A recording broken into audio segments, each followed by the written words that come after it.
Alright, welcome back. Today I'm going to demonstrate some of the other options for single satellite, specifically propagation options. As you can see here on the right, I have some options propagate from epoch.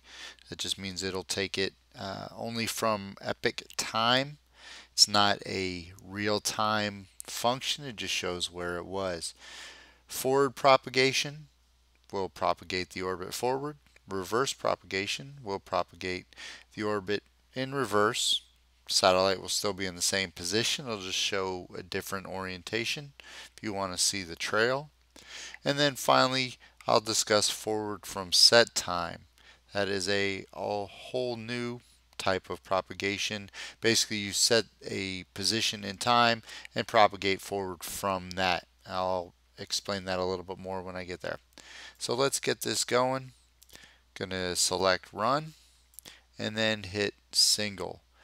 And if I go back to the satellite and revert, it'll take us to where the ISS currently is.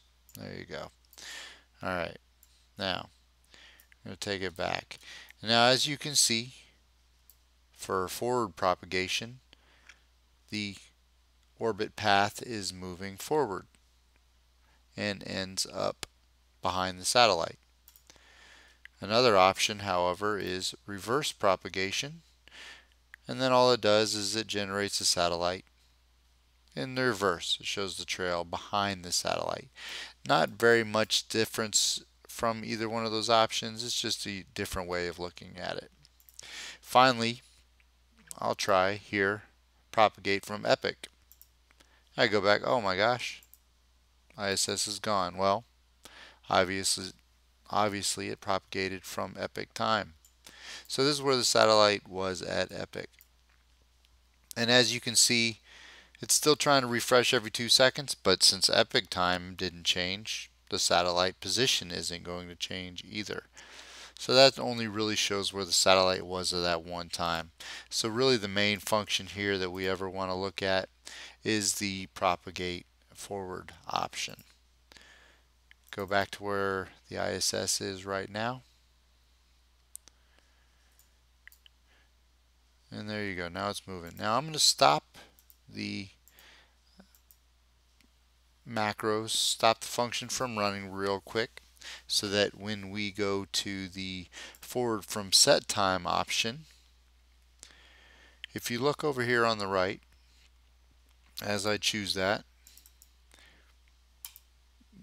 this cell N3 is now showing. And that was the last time that this cell was updated with the time, calling it the set time.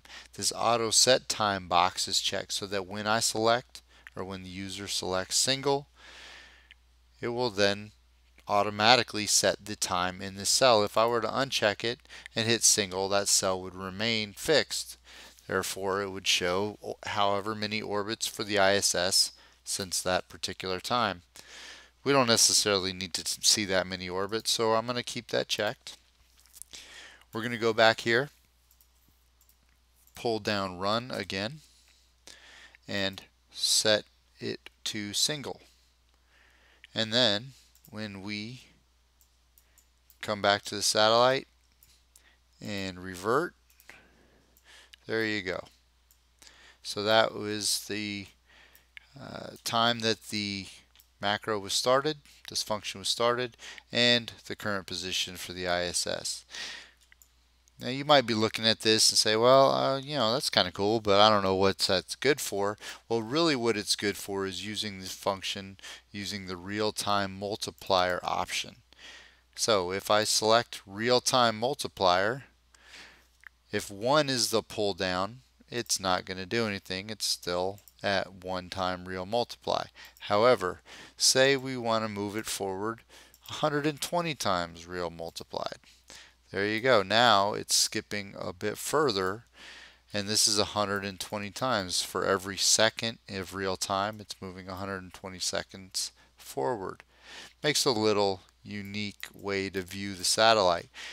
And now what it automatically did, if you'll notice, it automatically reverted to a fixed frame view, and use current time is unchecked, and I'll explain that in a further edition. But for the time being, gives you an idea. We can propagate this forward up to 1,000 times, and as it catches, now it's making it that much bigger. There we go. There's the 1,000 times. And you can keep doing this, indefinitely. It takes significantly longer every time, so you don't necessarily want to do it. I'll bring it back to 1 time. I'll turn off the real-time multiplier option because that's not necessary when it's set at 1. And we will return it back to stop. And that concludes this demonstration of some of the capabilities of the workbook. Please tune back for the next edition. Thank you.